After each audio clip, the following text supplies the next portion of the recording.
ओम नमो भगवते वासुदेवाय। ओम नारायणाय। अगली कथा भीष्म पितामह का श्री कृष्ण महाराज की स्तुति करना और श्याम सुंदर के ध्यान में लवलीन होकर अपना शरीर त्याग करना। सूत जी ने शौनकादिक ऋषिश्वर से कहा कि भीष्म पितामह ने यह सब ज्ञान पांडवों और द्रौपदी आदि से कहकर चतुर्भुजी स्वरूप परमेश्वर का ध्यान अपने हृदय में रख लिया और श्री कृष्ण जी की तरफ देखकर बहुत स्तुति करके बोले, हे ज्योति स्वरूप परब्रह्मा, आप केवल अपने भक्तों की इच्छा पूर्ण करने के वास्ते अवतार धारण करते हैं। जिस तरह आप दया की राह मेरे सामने बैठे हैं, उसी तरह कृपा करके बैठे रहो, जिसमें प्राण छोड़ते समय तुम्हारे चरणों का ध्यान मेरे हृदय में बना रहे। आप सबसे पहले थे, वह महाप्रलय में भी तुम्हारा नाश न होकर आपकी माया से उत्पत्ति व पालन व नाश तीनों लोकों का होता है। वह आप उत्पन्न होने व मरने से कुछ प्रयोजन न रखकर केवल पृथ्वी का भार उतारने व धर्मी व दुष्टों को मारने के वास्ते अपनी इच्छा से अवतार लेते हैं। तुम्हारे अवतार लेने का यह कारण है कि जिसमें संसारी लोग अपनी सांवली सूरती मोहिनी मूर्ति का ध्यान, जो सब गुणों से भरी है, अपने हृदय में रखें। वह पापों से छूटकर भवसागर पार उतर जावे। तुम्हारी दया व कृपा अपने भक्तों पर इतनी है कि अपने भक्त अर्जुन के प्राण की रक्षा करने के वास्ते उसके सारथी होकर आप आगे बैठे और अर्जुन को अपने पीछे बैठाला।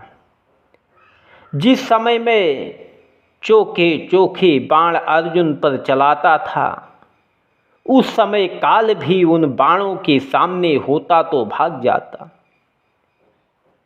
सो आपने अर्जुन की रक्षा करके उन तीरों से बचाया और उन बाणों के घाव अपने अंग पर उठाया। सो मेरे बाणों के घाव से तुम्हारी सांवली सूरत पर रक्त की छींटें मूंगे के समान ऐसी शोभायमान दिखलाई देती थी कि जिसकी शोभा वर्णन नहीं हो सकती। आप अर्जुन को इस वास्ते धैर्य देते जाते थे जिसमें उसका पराक्रम कम ना हो, और आपके चंद्र मुख पर टेढ़े घुंघराल वाले बाल कैसे सुंदर मालूम देते थे, जैसे काले काले भंवरे कमल के फूल का रस चूसते। तुम्हारे मुखार बिंदु पर धूल उड़कर पड़ने और पसीना होने से कैसा मालूम देता था, जैसे फूल पर ओस की बूंद रहती है, और वह पसीना तुम अपने पीतांबर से पोंछकर दाहिने हाथ में कोड़ा व बाएं हाथ में रास घोड़ों के लिए हुए रथ को जल्दी से मेरी तरफ दौड़ाते थे। सो मैं चाहता हूँ कि वही आपका स्वरूप मेरी आँखों में बसा रहे, वह तुम्हारे कमल रूपी चरण मेरे हृदय से बाहर न जावे। आप अपने भक्तों का ऐसा मान रखते हैं कि महाभारत होने के पहले तुमने प्रण किया था कि हम शस्त्र नहीं चलावेंगे, केवल रथवानी करके शंख बजावेंगे। और हमने प्रतिज्ञा की थी कि जो मैं भीष्म पितामह हूँ तो आपको लड़ाई में विकल करके तुम्हारा प्राण छुड़ाकर तुमसे अस्त्र धराऊं। सो आपने भक्त पक्ष की राह से विचारा कि मेरा प्राण छूट जावे तो संदेह नहीं, पर मेरे भक्त की प्रतिज्ञा ना छूटे। यह समाचार जब मैंने अर्जुन के रथ का पहिया तोड़कर घोड़ों को मार डाला और उसके रथ की ध्वजा व धनुष काट के गिरा दिया, तब आप क्रोध करके उसी रथ का टूटा हुआ पहिया उठाकर मेरे मारने की वास्ते दौड़े। उस समय तुम कैसे सुंदर मालूम देते थे, जैसे श्याम घटा बिजली के साथ बड़े धूमधाम से चढ़े। दौड़ते समय तुम्हारा पीतांबर जो ओढ़े थे पृथ्वी पर गिर पड़ा। उसके गिरने का यह कारण है कि जब आपने प्रतिज्ञा छोड़कर शस्त्र धरा, तब पृथ्वी यह समझकर मारे डर के कांपने लगी कि श्याम सुंदर ने मेरा भार उतारने के वास्ते अवतार लिया है। कहीं वह भी अपना प्राण ना छोड़ देवे। पृथ्वी के हृदय की बात तुमने जानकर उसको धैर्य देने के वास्ते अपना पीतांबर गिरा दिया कि तुम मत डर, अपने भक्तों का प्राण रखने के वास्ते मैं अपनी प्रतिज्ञा छोड़ी है। तेरा भार हम उतारेंगे।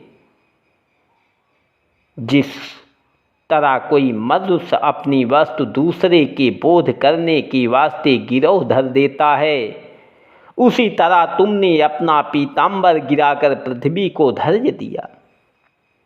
और जब मैं चाहता था कि सब सेना पांडवों की मारकर हटा दूं, तब तुम मेरे रथ के चारों तरफ आनकर अपने अनेक रूप दिखलाते थे, जिसमें मेरा चित्र घबरा जावे।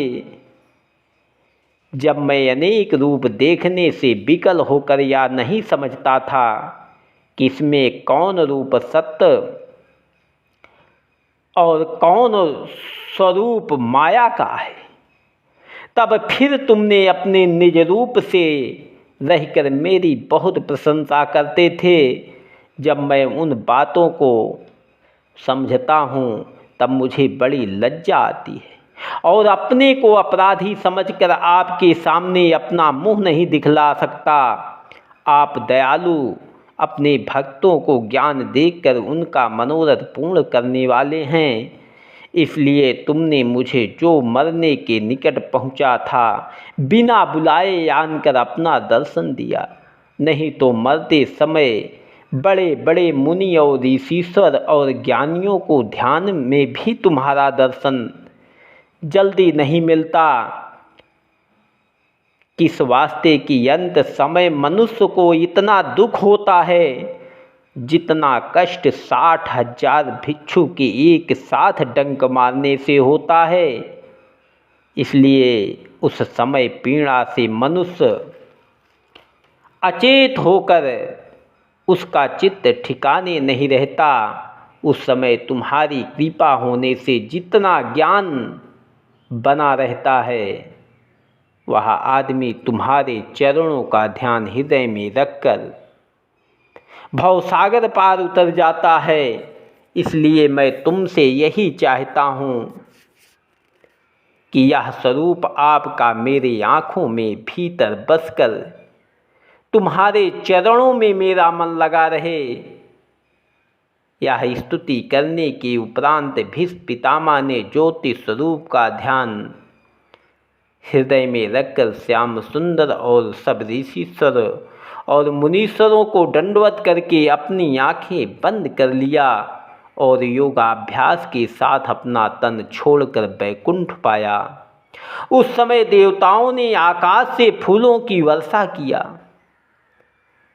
राजा युधिष्ठिर का राज सिंहासन पर बैठना और भीष्म पितामह का क्रियाकर्म करना और परीक्षित के मारने के वास्ते अश्वत्थामा का ब्रह्मास्त्र चलाना, जो उत्तरा नाम अभिमन्यु की स्त्री के पेट में था, व श्याम सुंदर का परीक्षित की रक्षा करना। ओम नमो भगवते वासुदेवाय। ओम नारायणाय नमः।